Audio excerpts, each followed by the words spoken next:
Hi, everyone. Welcome, and thanks for joining us for Stars of Franchising. Get ready for a roller coaster ride through the world of franchising as we bring you the best stories of inspiration and entrepreneurial grit and turning dreams into franchise realities. That's right, Vinny. From emerging to global brands, we'll chat with the genius minds behind the magic. All brought to you by the Tariq Fareed Franchise Institute at Babson College. I'm Ab. And I'm Vini. Now, buckle up for some serious inspiration.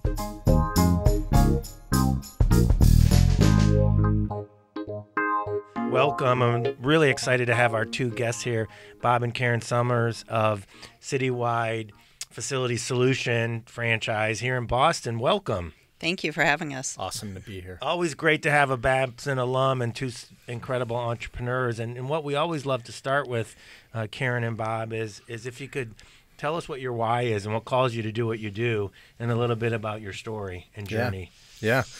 I was in tech. Karen was in the radio business, and I think we always kind of had aspirations of being entrepreneurs. And Citywide Facility Solutions kind of presented itself after going through a due diligence process. And we decided to take the plunge together. We feel that we complement each other. And we wanted to do something that was really sales focused, that we knew would, give us an opportunity to really work together and scale a business, build a team. Citywide ended up being that for us. So we're 15 years in. But, for me, my why was really wanting to work with Karen and wanting to do something on my own or on our own after being in tech for 12, 13 years. And I would add that, we aligned with a business broker, which is how we uncovered the opportunity with Citywide. And we had presented kind of this must-have list of things we were looking for in a business. Franchising, ironically, was not one of them, right? We wanted a recurring revenue model. We wanted a business-to-business, sales-focused opportunity. And I always talk about a local footprint. Bob used to travel for work, and we didn't want to be traveling to manage a business. We wanted something kind of a little bit more in our backyard. And interestingly enough, we said no to Citywide when it was first presented to us because it was Citywide franchise. We knew nothing about franchising, and in our minds it was something that was maybe not what we were looking for. And we also heard that it was a maintenance related opportunity, and as Bob mentioned, he was in high-tech sales, and I'm a radio person, and we were like, what do we know about that? And fortunately this broker basically said, okay, but it meets your must-have list. Also, they're relatively new at franchising, so here's a unique opportunity. I've met them. They're value-oriented like you and Bob are. It doesn't cost you anything to explore it. And that was kind of where we had to have pause and say, okay, let's do our due diligence, as Bob said, and then the rest is history. Wow. You know what, Bob, you said at the beginning that you want to be entrepreneurs. Yes. Okay? And I guess not that you want to be, you feel inside you're entrepreneurs. Yeah. Yes. And then you ended up choosing becoming franchisee Right. of Citywide. We've had people that said, when you go into franchising, you're not an entrepreneur. That is, you have a blueprint, it's all set up, you have the roadmap, you just do it, you don't think about it. So you're not an entrepreneur. What would you say to that? I would respectfully disagree. Tell us more. We're a franchisee in one franchise system, but I think we can, determine enough about franchising at large that you're absolutely an entrepreneur no matter what business you get into. In a franchise, you're starting from the ground up. I think the great thing about our situation and other franchises is that you do have a model that you can follow and should follow. And it's, if you put the right work in and you're smart and you've got grit, it's most likely going to work. So for us, that was why we got into franchising, because we weren't going to start a software business. We weren't going to start a radio or communications company. But knowing that we could get into something that was proven. And I can tell you that after 15 years, we feel like we've been entrepreneurs. I can't imagine something that we have not encountered that an entrepreneur outside of franchising, has not encountered. So, yeah. Yeah, and I think that is kind of a common misperception. We had it ourselves. We thought franchising was you had to follow A plus B equals C all the time, and there was no room to color outside the lines, and that is really not the case. Franchisees are bringing their own unique backgrounds and skill sets to their own business, and it really is, as Bob said, what you put into it. And we've been around a long time now in this franchising model, and we've seen people accelerate and be extremely successful. We've also seen people not put the time, work, or be willing to continue to invest to grow their own businesses, and more that they've almost purchased a job for themselves versus a business. So it really is more a mindset of, it is your business. You're fortunate to have a support center that you can tap into. And I'm sure we're very fortunate to be aligned with a very strong franchisor who is supportive. And I'm sure that it's like anything. There's probably both sides of the coin there, right? So that would be a cautionary tale. Do your research, right? Wow. Well, Karen, you've said a few things about this partnership, right? And what strikes me is your approach coming in, which I think is really valuable advice, and not only for franchising but for entrepreneurs, which is to understand what you really want, together and for your venture. But I'd love to learn a little bit more about that process of the selection and your must-haves, because I think that's really insightful that you had a list of must-haves. I think a lot of people come into it early and maybe get excited about the first opportunity a broker shows them, and they haven't thought through that. But tell our listeners how important that is to really identify it, and how did you get to that point together? Yeah, jump in on some of this, but I think that we hadn't made the 100% determination, as Karen alluded to, that we were going to be moving forward in a franchise system. So it was really pretty casual for us. I was still working, so it was almost a moonlighting sort of effort. But I think that, in talking to this particular franchise consultant, he gave us some good guidance to even have must-haves. But we only ultimately looked at 4 or 5 different franchise models. And, we could have gone in so many different directions. But ultimately, the Citywide really impressed us. And maybe you can talk about the must-haves a little bit more and why Citywide impressed us. But it wasn't as formal of a process as maybe others go through when they're evaluating franchises. Like, they know they want to do it, and they go to the conventions and they talk to 100 different, systems and so on. I think, one of our key must-haves was that recurring revenue model of not having to reinvent the wheel every month or every quarter or every year, and have some type of, compounding revenue stream. And because it's a sales and service model, it has that, of course. And it was a unique point in time during our due diligence that because they were small at the time, we had direct involvement with the president of the franchise company. And just as a fact point, we're the 19th market that they sold to. The only in New England and one of the first on the East Coast. And they now have over 92. Wow. So just to give a perspective in the 15-year period of growth. But the president of the franchise company was so vested in helping educate potential franchisees that he in turn believed in. We asked a bunch of questions. Well, what kind of buildings make sense? What about unions? What about this? What about that? And he said, you know what? Let's book some meetings. I'm going to hop on a plane. I've never been to Boston. Why don't I come in and let's do some groundwork together? Which, of course, as any potential business partner, that's impressive right there. And we went out in the field that day. We met with the local union. We cold called on some buildings, and a couple things happened during that time frame. Is we realized there was no conflict, any confusion or concern we had about the sustainability and the legitimate nature of the business was totally cured, right? We knew that. And then I also sat back and got to watch the president of the franchise company present Citywide. And as a career salesperson myself, I sat back and said, oh yeah, we can do that. And I saw people just like you two just did. You nodded your heads like this, right? And we saw people in the room going, oh, this makes sense. And so that's when things really started kind of coming together.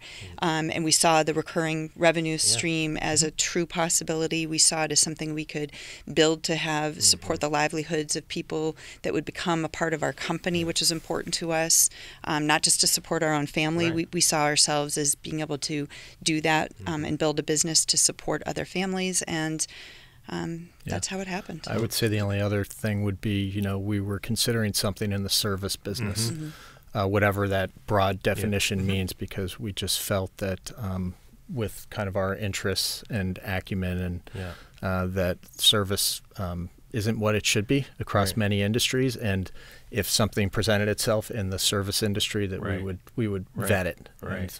Well, if I may, Vinny, just something on that you said, which I think is pretty striking, which is that the fact that he came to your market and had a vested interest, I think, is something we hear often, which is selection criteria for that partnership, right? The best franchisors we've heard, really realize that, you have to make money and do well. So I think that's important. And you highlighted that, which is great due diligence on your part. Can you talk a little bit about, if you talked to other franchisees, any of the other 18, and how that process was, and would you recommend that for folks, entering a system or multiple systems? Yeah, absolutely. I would say it's probably the most valuable part of the due diligence process is speaking with other people, hearing their stories, and understanding their success, their successes and their challenges. That, I think, was probably the linchpin for us, because you talk to other people and you realize, okay, this person had a career in an industry similar to mine and they're having success. I have a friend who got into franchising who made a misstep and didn't ask some really important questions that should happen in that process in speaking with other franchisees. And I think, to one of your points earlier, you can just get really excited. And a lot of the franchisors are selling things too, right? And everybody has different models. And, he didn't ask a few critical questions, and unfortunately it didn't work out. But speaking with other franchisees was enlightening and absolutely pivotal to our decision. And I trust you've spoken to many of the ones that came on to get to that 90. It's very true, right? And that's something that we personally believe in, and the franchisor encourages, and of course it helps them, is that kind of pay it forward. Right. So we've hosted potential franchisees. Bob's a big part of that process, where he'll get on calls and people will just, because they're able to ask franchisees questions that they can't ask the franchisor, of course, and that is the best way, because that was so important to us, and we feel that if we can at least help somebody even make the decision not to join, because they're asking the right questions, then we're helping the system as a whole. And that must be rewarding in its own. Feels great. It feels great. It does. Before I ask the next question, I wanted to know whether you could share with us maybe a couple of those key critical questions that you need to ask, to have in mind when you go out there talking with franchisees or franchisor, or just doing your due diligence. What are those maybe 2-3 top questions that you will absolutely must ask? I think, I'll just start before Bob jumps in, is, for us, we want to make sure that they really have a clear picture that this is going to be a lot of work. When you buy a franchise, they're not handing you a little new start kit and you just put it together and all of a sudden you're making money. So, it's that, key thing. Do they have the grit and the work ethic, and are they asking the questions with that in mind? Like, what did it really take? I mean, we're looking for people who are asking questions. So, yes, they want to know about when you started making money and all those important key things, but, like, really, what did it take? What are some of the things, the mistakes you made early on that maybe they can learn from? Right. So I'll let you chime in, but when did you cash flow? Yes. Are you making money? How much did you invest, and how much money are you making? And would you do it again? And would you do it again? I see. Right. Would you do it again? Right. I mean, it's interesting you say that, because on the cash flow, I mean, in the disclosure docs, and we get this question too, it's a range. So that's a great question for someone to ask, which is, am I at the low end, high end? Do you underestimate? And, right. Yeah. How much working capital do you need? Right. Correct. And what is their risk tolerance? Because so for example, we made a choice to invest ahead with certain hires because we identified, because it was just the two of us in the business, and we literally have done every role, and we think that that's one of the strengths that we have in hiring and recruiting people, because we've rolled up our sleeves and we've done it. But we also realized in that process there's things that we're just not as strong in. And so we decided early on to hire to fill some of those gaps, which then delayed our cash flow and profitability. That was a personal decision that maybe not everyone would be comfortable or willing to do. But that's part of that, process too. Interesting. Now, given your 15 years now, you've been in this for 15 years, and you've seen well, you've seen things a lot from the franchisee angle, and I'm sure you've spoken to some franchisors as well. You know, what would you think the best franchisors do well, and what do you think the best franchisees do well? Right. Yeah. So I'll just say first, our system is like a company, right? And the franchisor, what we've seen since we got started in 2008, has grown and learned just as much as we have. It's kind of like when you get into a company as an employee, and the earlier people like get the stock options, get the better territories. Yeah. It's the same thing with franchising, right?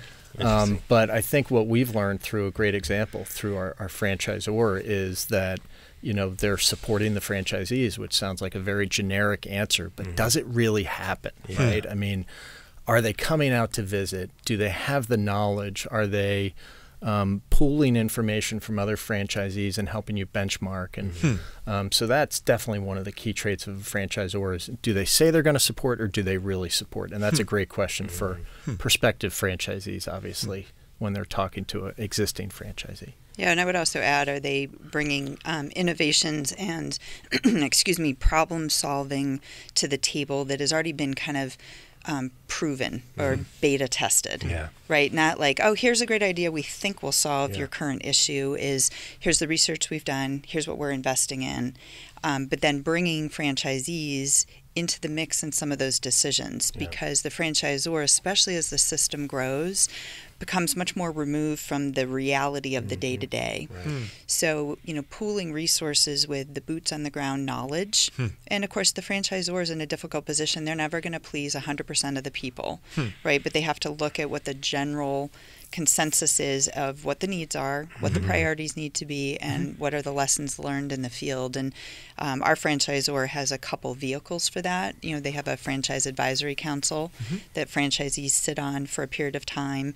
We also have a franchisee association that all members have the right to belong to, so that they're bringing up issues, concerns, opportunities, so that there's a voice. And I'm sure that that's the same. Our experience is limited to our franchise, but I know that there's other examples of that in the system. And then from the other side, the franchisees, the best ones that you've encountered, not just yours, but also talking to people out there, the best franchisees, what is it that they do so well? What are the top 2 or 3 things that they consistently do well? Well, they're entrepreneurial, right? They work hard and they follow the system. Of course, in our model, we've got general guardrails, right? I think our system's a little different from maybe other franchises. But generally speaking, those are the 3 things. The hard work is probably where we, as we look across our system, we've got amazing success. I'm not sure how we compare to your typical franchise system, but almost every franchisee is successful in their own right. But the ones that maybe aren't where they need to be, lots of times it comes down to just grit and making it happen every day. And I would add that where they need to add resources to maybe disciplines that they themselves either don't have the background in or the skills. So because when you're a franchisee, the franchisor gives you the business model and what that is, but they're not giving you everything it takes to run a successful business. So if you're a franchisee and sales is not your forte, then you need to invest in resources for sales. If accounting is not your forte, then you need to invest in those resources. So it's really successful franchisees understand that, and they have to build that into their business plan of where they're going to have to allocate some of those dollars. Excellent. Great. Can you talk a little bit about the challenges of the pandemic and any innovation or pivots you had to do as a business that you're proud of, or that you were challenged and you overcame, and maybe some that have stuck, coming out? Yeah, so our business is a form of property management. So we work with commercial properties and basically, manage maintenance for them, right, by finding vendors, and then we're one point of contact for these buildings. So when you're talking about maintenance, you're talking about hiring janitorial companies and all other types of maintenance vendors. So when the pandemic hit, of course, people vacated buildings and our business dropped off precipitously. Right. That recurring revenue Karen was talking about dropped 30%. Wow. So we certainly had to pivot. And Karen, this is why it's great to have such an awesome business partner. She immediately pivoted and said, we need to create a task force and figure this out. And this is the most important thing we have going right now. And you can talk about what you did, but this, to me, was the most notable thing that I think got us through the pandemic, and actually helped a lot of other franchisees get through the pandemic because of Karen's leadership and idea in this particular thing. That's nice of you to say that. It was totally a team effort. And we did immediately, after a little bit of the shock of, oh my gosh, this is really happening, quickly identified what businesses did we have that were essential versus non-essential. The realm that we're in, we are determined or deemed an essential business, excuse me. So it turned out, as Bob mentioned, 70% of our buildings were still open in some form or another because they're distribution, manufacturing, medical buildings that had to remain open. So then their focus was, how do we keep everyone safe? So we formed a task force, and we literally met for every day for 2.5 years. Wow. It feels like we just stopped having our regular daily meetings. And what our initiative is to educate ourselves, because people were getting information about the pandemic and COVID-19 from Facebook and sources that weren't sources of what we call sources of truth. So we determined what are our sources of truth. We reviewed all of the information every day to educate ourselves. We created training documents so that we could educate our team. So when a client called with concerns, we could de-escalate the situation and help give them the information they needed to make the decisions that were right for their business. We couldn't tell them what to do, but we could say, here are your options. Electrostatic disinfecting became a really big deal, really starting around April of 2020. So we did all of our due diligence and made sure we had a network of contractors that could provide that essential service. What was the right pricing? How do we educate our customers about it? How do we deploy those resources? And then we created, again, training materials, and then we broadened that to the greater franchise system. And we weren't the only franchisee doing the same thing, but we collaborated, which is one of the things I'm really proud of being in the system, because people were like, okay, what are we going to do instead of sticking your head in the sand? So we have to solve this.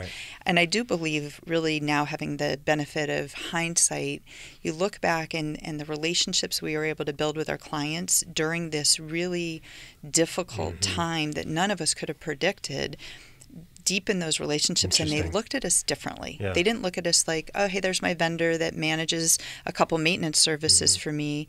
They looked at it as, there's my partner, Citywide, who's a trusted partner, and it opened the door, and 2020 ended up being one of our biggest years as a result. And we walked into 21 with deeper relationships and projects that the dialogue was now open on that were never on the radar before, because they looked at their account managers, who's their one point of contact, as this, wow, here's somebody who advised me. So I could probably go on, and no one wants to keep talking about the pandemic, but it was a pivotal moment for us. And I think our employees also appreciated and looked at their own positions a little differently, like, look at what we can do to help people and have an impact. I think our employees, for sure, it's a leadership moment. What are we doing? How are we handling this? How are we communicating? What decisions are we making? Well, and what's fascinating and admirable is that you made that decision to do it, but not in the interest of course, you want your business to survive and thrive, but what are my customers? How do I add value to my customers, and it'll play out hopefully in the end, which you did as a trusted partner. Can you talk to the benefits of being in the franchise system to disseminate that to your franchisee partners? Do you think you were better equipped to do that as a franchise than, say, an independent or someone who wasn't in the franchise system, meaning you were able to leverage your new playbook to your other franchisees? I think when there's a natural trusted sounding board, it really does help, because you could run those ideas. And I think every market treated things a little bit differently based on their own circumstances, maybe where they are, what part of the country they were in, and things like that. So I definitely think it was a benefit at the end of the day. Independent franchisees had to make their own decisions of what was their plan, basically, to do that. And I would say one of our experiences, and our franchisor was very supportive, but because we could pivot and move more quickly than they did, right? So the franchisees took it upon themselves. We're not waiting for the franchisor. right? We expect them to help us, and they expect to help us as well, but we're not waiting, right? This is in the now, and they're a bigger entity, so therefore move a little slower. So as a business, we said, okay, well, what are we going to do? But then, as I mentioned earlier, there was that collaboration of us all together. This is interesting, Karen, because I know at you went to BU, right? I did, yes. Your communication, because in a crisis mode like that, that's where you see that communication becomes critical, right? It does. And how was it for you? How did you leverage your background in communication, to be able not just to rally everyone around? It's just, okay, this is not solution coming from you and Bob, but this is also from everyone. And how do you manage the whole process? Because I'm sure I there's think a lot of noise. There were the tools that were available at the time certainly helped. I mean, some of them were new. Bob and I were founding members of the Franchise Association, and we had recently started hosting Zoom meetings, right? So we were practiced in setting up Zooms, and all of a sudden that became mainstay for us all, right? And I think we leveraged we sent all of our employees home. Our field-based employees were still in the field, but not going into buildings. So we had to come up with protocols. We were very fortunate. We have a great relationship with our employment attorney who offered advice what they were seeing other businesses do. I mean, we just, like I said, took all of that information and then put it into digestible job aids, basically, for our employees, that we hosted our own Zoom meetings. And some of them we made fun, right? Dressed as your favorite superhero, just to keep engagement, because we knew stress levels were high. We reassured everybody. I mean, Bob and I took some pretty drastic steps. I mean, we halted our own salaries, and we told our employees that because we didn't know what was going to happen, and we didn't want them to worry about the sustainability of our business during this difficult time. So I think we probably maybe even went a little overboard in communicating more than anyone ever wanted to know about where to find resources for COVID and job aids. But I guess I didn't think about it leaning into my previous background. It was more just, what do we do as leaders to make sure that we're transparent? And that's a philosophy Bob and I feel strongly about, is we're very transparent in our business, and our team knows that. And so we shared, this is scary. Here's what we're doing currently. You can ask us anytime. I mean, we broadcasted every step we were doing along the way, just so they knew that there was a plan, and we weren't just sitting there with our fingers crossed, waiting for someone else to tell us what to do. We were taking action on their behalf and the behalf of our clients. Great stuff. One of the things, Karen and Bob, that, is a big part of Babson and what we do and talk about and try to lead is this intersection and importance of DEI, diversity, equity, inclusion, social impact, sustainability.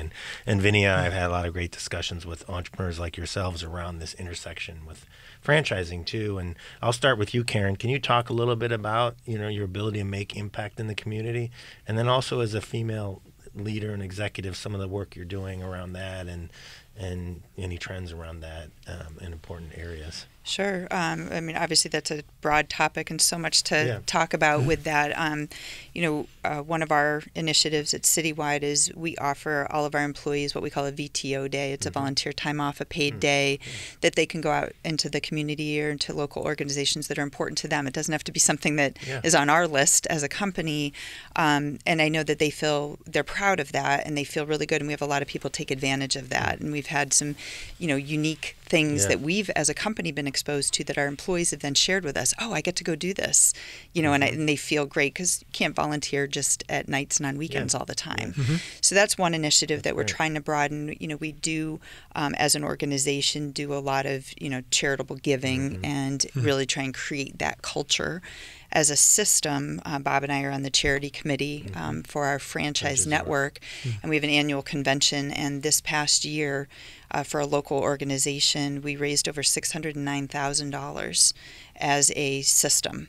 So it's powerful when you put a bunch of entrepreneurial people with a driven mission, and they're a little competitive at the same time. You put them in a room, and a lot of powerful stuff can happen. And I'm also fortunate enough to have some other female entrepreneurs in the Citywide system, and we formed something called the League of Citywide Women, which the franchisor is extremely supportive of. And it's a space and place to give female franchisees an opportunity to, share and collaborate amongst ourselves as well as the greater masses, and support other key leaders in the system as they're growing their careers. And when Bob and I started back in 2008, I was one of 3 women in the room, as they say, and it was a new system, in fairness, and there's a significant increase in the last 15 years, and it's a mission that we want to continue to have. And I'd like to think we're doing that locally as well for a lot of key women and a broad network of leaders in our company. Well, this is awesome. So I'm going to digress a bit and maybe ask you questions regarding your failures. Here at Babson, we see in every entrepreneurial journey, it's always encompasses failure as well. So when you look back this past 15 years, what would you do differently and why? Yeah, lots of failures along the way, right? And how much time do you have in the podcast? I think the first thing that comes to mind is right when we started up. I mentioned earlier that our franchisor was relatively new to franchising, so the conventional wisdom at that time, or the requirement, was you need to bring in a salesperson or 2. But we had never sold this, so we listened and we did it, and it was a failure. And I think we probably would have said, hey, can we revisit this? This doesn't seem like the right thing to do right now. And it was a major investment with no revenue on the board. So that was definitely an early failure. I think as we've grown the business and we're looking at just our mindset and where we're going to invest and things like that, it's really trying to focus on being proactive instead of reactive, especially with our team. We don't have trucks and there's no widgets being punched out anywhere. This is all people in our business. We're basically a customer service business. So yeah, that's like really important. Yeah, I would say, our decisions, just like Bob said about that being proactive more than reactive, we made probably more emotional decisions at times. It's can be a little scary. As much as we had a lot of confidence in our abilities, it's still scary. You're not making any money. You've got a family and families of other people you're responsible for. So there's a lot of pressure. So I think it's not making as many emotional decisions now that we can look back at an eagle's eye view and all of this experience.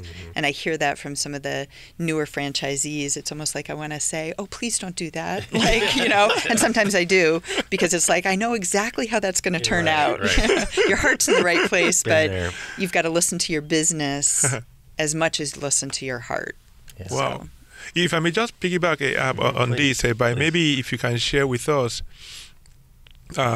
one or 2 things that franchising, being a franchisee, has taught you that you think everyone that is going into business at some point in their life should learn about. Franchising is a system, right? And for us, it gave us the confidence that it was something that we could put hard work and smarts into and be successful. I think that applies to everything in life, right? It's like, you put your stake in the ground and you go take the hill. And, I think with entrepreneurship, you don't always have that certainty like you might in a franchise model. But I think franchising has taught us, and it gave us that confidence, like this is going to work if we put the hard work in and we keep our heads up and we lead by example. So I think maybe that's a little bit of a remote example of what you're looking for, but that's what comes to mind. We've seen the power of a system, for sure. Okay. And I would add that, and maybe we already knew this, but franchising, there's no guarantees. Just because you're buying into a franchise and maybe you're passionate and all of those things doesn't mean it's a guarantee it's going to work. You still have to have a plan. You've got to be willing to invest. It's not like you make the initial investment and all of a sudden money just starts rolling in and it's always going to roll in. There's times where you have to pivot your business, whether it's a pandemic or not, or you're saying, okay, I do need this discipline. I'm not skilled at it. I've got to hire ahead of the curve and put in maybe a key level leader or manager that costs more. So I think that is just an important factor for people to know. I see. Yeah, well, great stuff. One thing I'd love just a little bit to hear about, because we get a lot of interactions with more retail-oriented franchising, but can you just talk a little bit and explain to our audience the nature of your service delivery system and the recurring piece of it, and why you thought that was attractive, maybe the fragmented piece of service providers, just to give people an understanding of how that works and why you made that choice, because I think these opportunities in service, as you guys have shown, can be pretty attractive if done right. Sure. So we, as Bob mentioned, we provide managed maintenance services to commercial buildings, and where our current territory is eastern and central Massachusetts. So literally, if you think of buildings like here at Babson, and medical buildings, auto dealerships, private schools, commercial office buildings, you name it, anything you see driving up along the highways are our kind of buildings, manufacturing plants and things like that. And, we're able to provide such a wide array of services, from janitorial to seasonal services, interior services, as well as that broad geography because of our business model. And we work with a carefully vetted pool of independent contractors that specialize in those independent trades across this geography. And that's really kind of that value we're bringing to our clients, that we have a system of finding them, vetting them, and managing the ongoing administrative compliance for those contractors. You think of things that they have to have, like the proper general liability and workers' comp insurance, that they have to have all the proper business certificates, and I can go on and on about building requirements for specific industries. Our team does all of that. And so we're going out and meeting with them, understanding their needs, putting together that customized solution, facility solution, you get it with the name, right? That meets their needs and, of course, their budgets. And we have a professional team of managers that is that one point of contact, because we're meeting with people who've been in pain. For some, they're either missing something in the relationship, and we're that something. And then we're that same fair market price because of the value we're bringing to our contractors, right? So why does a contractor want to work with Citywide? It's all the things we're bringing to the table. We're finding the business for them. We're helping them scale and grow their Citywide portion of business, because we've got a team of people out there retaining business and finding new customers, and doing all of that due diligence of, sometimes there's payment portals and insurance things you have to upload, and we're doing all of that might not be in their wheelhouse. So with no overlap in overhead between their costs for Citywide business and our costs, we can keep that reasonable fair market price for our customers that attracts them. And that's what is that recurring revenue model, right? The customers sign up and we're providing those services on a recurring basis, and you would never really need to leave Citywide, because even if we had a contractor that failed, and it happens sometimes, right? We would take another contractor from our network, train them and put them in the building to provide that service, so it doesn't miss a beat for our clients. And we have clients that have literally been with us since we opened our doors. Wow. I love it. And you're handling double pain points. We teach a lot around solving pain points in the market need, but you're doing it for your customers, the property owners and managers, and your contractors too. So that's fascinating. Back to that trusted partner. And quite a number of the guests we've had so far, majority are from the franchise model that are more like B2C, okay? And then they're able to leverage the power of the brand of the franchisor. And that was maybe direct to consumer marketing. In your case, it's a B2B model. It is. And then, so it's a sort of a segue into maybe asking a question about the importance of sales. Pounding the pavement to go there. You can, it's Citywide, you don't have a Citywide ad going on all the time that people are looking. So how important is that? What's the difference between what you do and what other franchisees that have? It was one of the allures. And in fact, if we were going to add another thing to why we selected Citywide, it was the B2B. That's our wheelhouse. We both have sales backgrounds, and we like the idea that we were kind of more maybe in control of our revenue than something we weren't familiar with, which is more of a retail setting. So we can actually go knock on doors and talk to people and proactively try to secure business.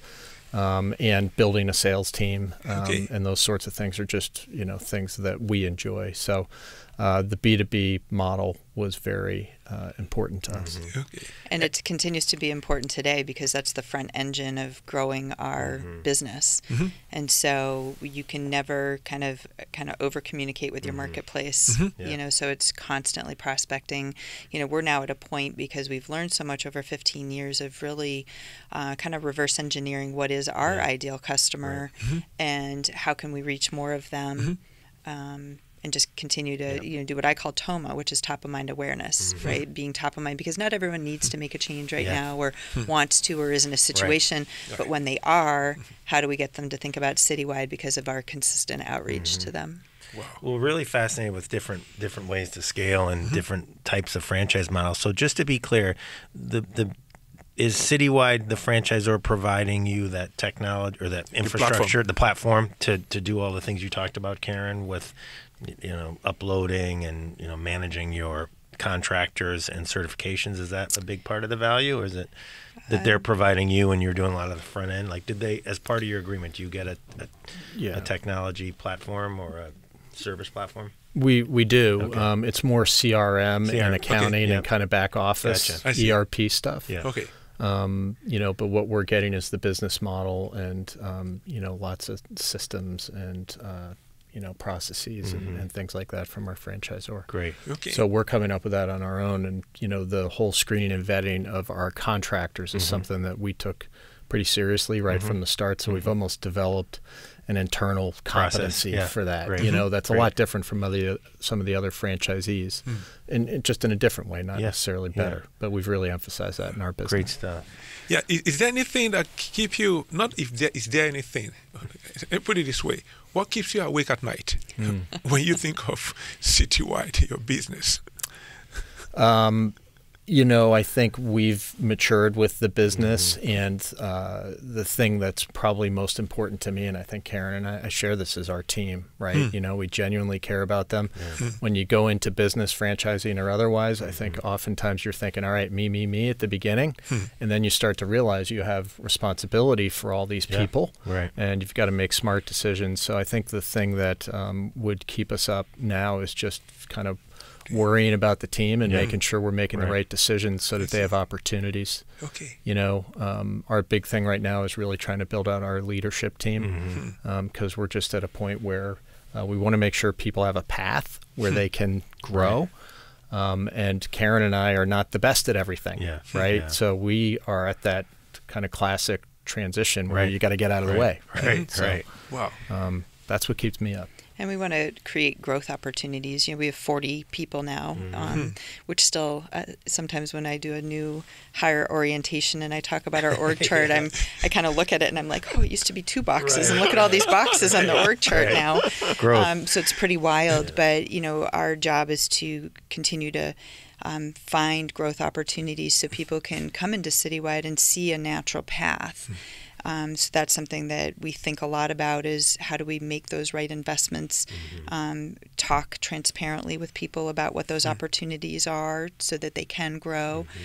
We recently adopted the EOS, Entrepreneur Operating System, that we're putting our entire company through now, and that's been a big investment on mostly of time, not just money, but to create some of this bigger picture sustainable planning that has given us a common language and a common system across all departments, because these departments are growing fast, and we just want to make sure that things don't get wild, from that standpoint. But Vinny, early on, it was that one of our contractors would not show up at the door. Yes. Or really someone didn't have a roll of paper towels. Right. So that was absolutely it. Those are the things that we used to. A little different. Well, and that represents you've been in all parts of the business. Well, Karen and Bob, what a treat it's been to talk to you today. I know Vinny, I'm sure will agree. You represent so much that's great about entrepreneurship, authentic leadership, and partnership, starting with the two of you and how you need a partnership to grow a business, and built that into franchising as well. So we're really grateful for you. And here at Babson and the Tariq Fareed Franchise Institute, it's always great to welcome a Babson alum and a Babson partner back. And if we can do anything to help you on your journey, we'd love to stay engaged. And we know you're involved with interns, et cetera. So thank you from the bottom of our hearts. We love our Babson interns. So. Thank you. So we're going to keep collaborating on that front. I want to say thank you for everything you've done for us also in the past, helping with our sales curriculum, the two of you coming to engage our students, and then to actually have some interns. I remember Cameron Beran. Mm-hmm. I hope he's still with you. Yeah. He's actually been offered a full-time position Wow. with us okay. when he graduates. Bravo. So. Thank you so much. And then I just want to, because this is the first time we're having a couple as guests. That's right. The dynamics of being couples, what strength does it bring to people Why are you going into laughing? franchise? I don't know what you're talking about. He seems so scared asking the question to you, Bob. What strength does it bring to the table? You go into franchising, but as a couple, how do Right. you manage that dynamics? Well, as a couple, we're talking about it nonstop, right? I mean, so we're always working on the business, and it's been a lot of fun. And I think it's actually added an element to our relationship that we probably wouldn't have envisioned back when we got married. Wow. But division of labor is very important. And whether I state it or not, my kind of motto when I'm working with Karen, there's nothing more important than our relationship. So if there's a disagreement on the work front, which really there rarely is, it's okay. The sky's not going to fall here. Yeah. Okay. Wow. And we work hard to make sure that is, we're very transparent. I've mentioned that probably many times during this interview, but we want our team to be comfortable. And, we've had people where, we've reached out for potential positions that we're interested, and they've said, at first I was a little hesitant because I didn't know husband and wife, team, what's that going to be like? And I think it takes meeting us to really see that there is a true division of responsibility and kind of that org chart and the communication. But, we try and make it comfortable for people to know it's okay to be curious and wonder what that's like. Oh, thank you so much. We're beyond grateful. Thanks a lot. An honor being here. Thanks. This was Thanks wonderful. Thank you. Thank you. Thanks for joining us on this episode of Stars of Franchising. Stars of Franchising was produced at Babson College, engineered by Travis Gray. Karen Sommers is our guest coordinator, and music by Ralph Taylor. If you like Stars of Franchising, be sure to review us wherever you get your podcasts, and spread the word and share these stories any way you can.